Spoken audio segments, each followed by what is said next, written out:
Bienvenidos. El día de hoy hablaremos sobre los principios didácticos, las funciones didácticas y sus implicaciones en el desarrollo del aprendizaje. En primer lugar, debemos analizar qué son los principios didácticos.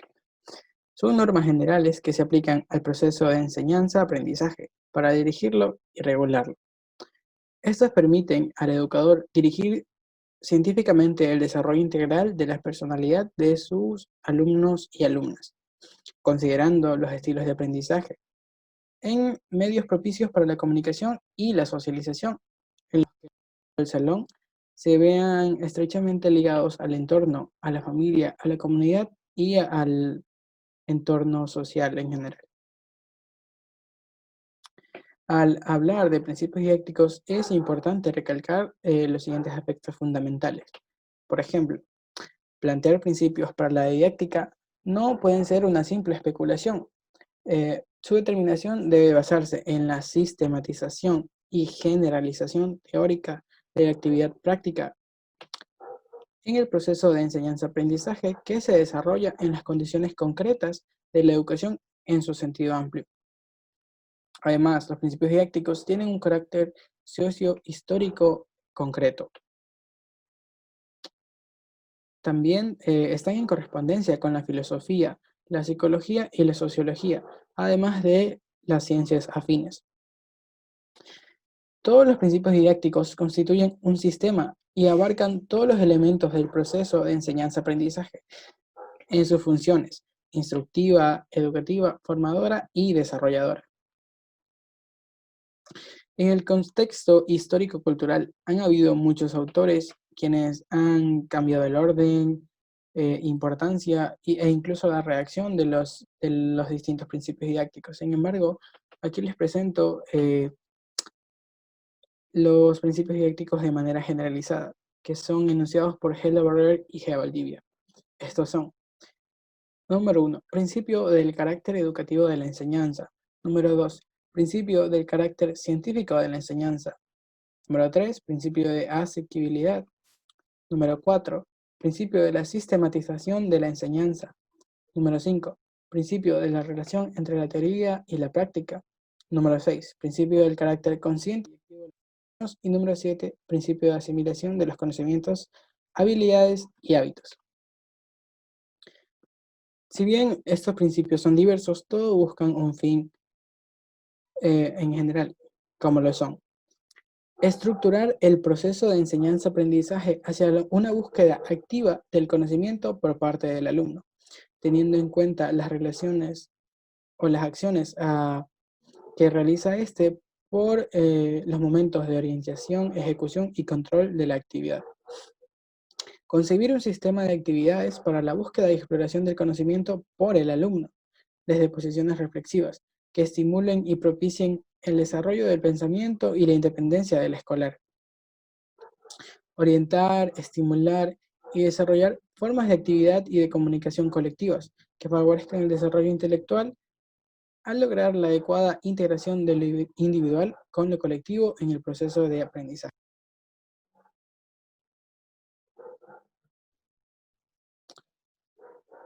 A continuación analizaremos las funciones didácticas. ¿Qué son las funciones didácticas? Son normas concretas que se elaboran a partir de la generalización de los principios didácticos, antes ya mencionados. Ayudan al docente a mantener más activas las clases. Entre estas tenemos como punto número 1 el aseguramiento del nivel de partida. Incluir un breve comentario de la clase anterior que dé lugar a la que se va a desarrollar actualmente, conjuntamente a otros aspectos que conduzcan al cumplimiento del objetivo, como análisis del tema. Punto número 2. Orientación hacia el objetivo. Una orientación anticipada que debe ser recibida por todos los estudiantes sobre los resultados que se obtendrán mediante el análisis del tema próximo. Esto no significa que el instructor al inicio de la clase deba repetir mecánicamente la expresión antes planteada, sino que más bien debe idear o buscar una serie de actividades que actúen como motivación y para o en favor del desarrollo de los objetivos a tratar. Número 3. Tratamiento a la nueva materia. Desde un punto de vista didáctico, Esto es extraordinariamente complejo y variado, pero abarca un gran número de tareas que estén estrechamente unidas al proceso de instrucción. La estructura didáctica de los trabajos con la nueva deben estar determinada en primer lugar por los objetivos de la enseñanza. Fijación. Se refiere a la generalización y sistematización de los conocimientos con el objetivo de garantizar la asimilación sólida, consecuente y duradera de los conocimientos, el desarrollo de las habilidades y hábitos de los estudiantes. Como número 5 tenemos control. Este es un elemento esencial en el desarrollo de la clase. Garantiza el aprovechamiento de los estudiantes.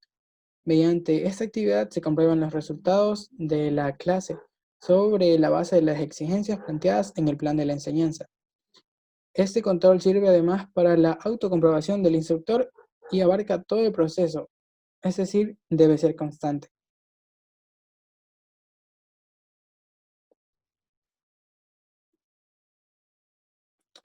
Ahora analizaremos factores que inciden en la correcta aplicación de las funciones didácticas. Que se cumplan las medidas didácticas para ayudar realmente a aprender es muy importante. Existen muchos factores como la actitud, la motivación, la voluntad, las relaciones personales, la organización y más. Entre estos factores tenemos un ambiente agradable. El docente debe tener como este paso como una pieza fundamental al momento de desarrollar la clase. Durante el aprendizaje, para eso debemos realizar una serie de actividades que promuevan la participación de los estudiantes y, y que además hagan un correcto desarrollo de la opinión. Como segundo factor tenemos la orientación de la atención. Como docentes debemos hacer que los estudiantes capten nuestras recomendaciones y estén atentos a las indicaciones que se le dan, con la finalidad de que el estudiante lo comprenda de la mejor manera e incluso pueden llegar a explicarlo en sus propias palabras. Como factor número 3 tenemos la recapitulación o repaso. Es recomendable después de explicar un tema, hacer un repaso para reforzar y despertar las curiosidades y preguntas por parte de los estudiantes. Como cuarto factor tenemos la interdependencia social positiva. Esto se refiere a construir una comunidad de aprendizaje, en donde los estudiantes y el docente puedan compartir experiencias, socializar y demostrar nuestros conocimientos. Número 5. Reflexión SSMT o evaluación. Este proceso es en el cual el docente podrá evaluar y conocer el resultado de la labor de su clase, en el sentido eh, de la metacognición y transparencia de la experiencia de aprendizaje que se haya desarrollado. A continuación revisaremos los principales modelos y enfoques pedagógicos en relación a los temas antes ya mencionados. Los modelos pedagógicos constituyen modelos propios de la pedagogía, reconocida no solo como un saber, sino también que puede ser objeto de crítica conceptual y de revisión de los fundamentos sobre los cuales se hayan construido. Modelo pedagógico tradicional. Este modelo se caracteriza porque en él el maestro es el pilar fundamental para que el alumno tenga éxito en la educación, ya que es el docente quien organiza el conocimiento. El profesor es el único guía que los alumnos deben seguir en la educación, a quien deben respetar y obedecer. El enfoque de este modelo radica en la disciplina como medio para educar, el predominio de la memoria, el currículum centrado en el maestro y los métodos verbalistas de enseñanza. Su representante fue Max Weberman. Modelo pedagógico conductista. Este modelo se caracteriza porque el aprendizaje conductual se logra y se evidencia a través de los cambios de la conducta del alumno. Tiene un enfoque social idealista. La meta del proceso educativo conductista es el moldeamiento de la conducta que se considera adecuada y técnicamente productiva de acuerdo con los parámetros sociales educativos. Se realiza una programación conductual, donde los docentes aplican estímulos y aplican refuerzos para que adopten la conducta deseada. Su mayor representante es Burkus Frederick Skinner. Modelo pedagógico progresista. Este modelo radica en el estudiante. Se convierte el estudiante en el propio centro del sistema escolar. Los contenidos educativos en este modelo debían ser estructurados partiendo de lo simple y concreto hacia lo complejo y abstracto. Su enfoque radica en convertir al estudiante en el centro del sistema escolar, alrededor de quien giran los procesos de la escuela y los conocimientos impartidos, para llegar a ser el ambiente natural del niño y convertirse en el espacio en el cual el niño vivencia y aprende los elementos primordiales para el buen desempeño de su vida como adulto. Su mayor representante fue John Dewey. Modelo pedagógico cognitivista. Se caracteriza por la adaptación del contenido del nivel intelectual. Refiere que cada individuo, de manera progresista, debe acceder secuencialmente a la información que esté de acuerdo con la etapa del desarrollo intelectual, atendiendo a las necesidades que tiene cada individuo.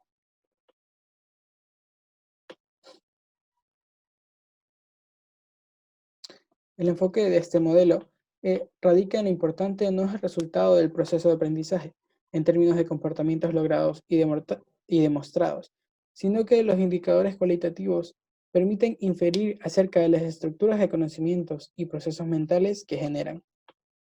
Su mayor exponente o representante fue Jean Piaget. Modelo pedagógico crítico radical. En este modelo se interesa, en primer lugar, en una crítica a la estructura que afectan la vida de la escuela, particularmente situaciones relacionadas con la cotidianidad escolar y la estructura del poder. En segundo lugar, se interesa por el desarrollo de habilidades de pensamiento crítico reflexivo con el fin de transformar a la sociedad. Su enfoque se basa en el carácter reflexivo. Los profesores participan con sus estudiantes en la reflexión crítica de sus propias creencias y juicios y es cuestionador, lo que quiere decir que los docentes ayudan a los alumnos a que los alumnos piensen y se cuestionen los textos o la información que se les presenta. Su mayor exponente fue Anton Makarenko. A pesar de que estos modelos en la actualidad no se aplican al 100% en las distintas áreas y en los distintos países, sí intentan hacer del alumno el protagonista, responsable de su aprendizaje. Actualmente se construye el conocimiento, modifica y elabora esquemas partiendo de previos, reflexiones y obtención de conclusiones. Se desarrolla la capacidad creativa, el espíritu crítico y la sensibilidad artística del alumnado, además de la dimensión afectiva, la autoestima y el propio conocimiento del alumno para mejorar su integración en el medio social y cultural en el que se desenvuelve.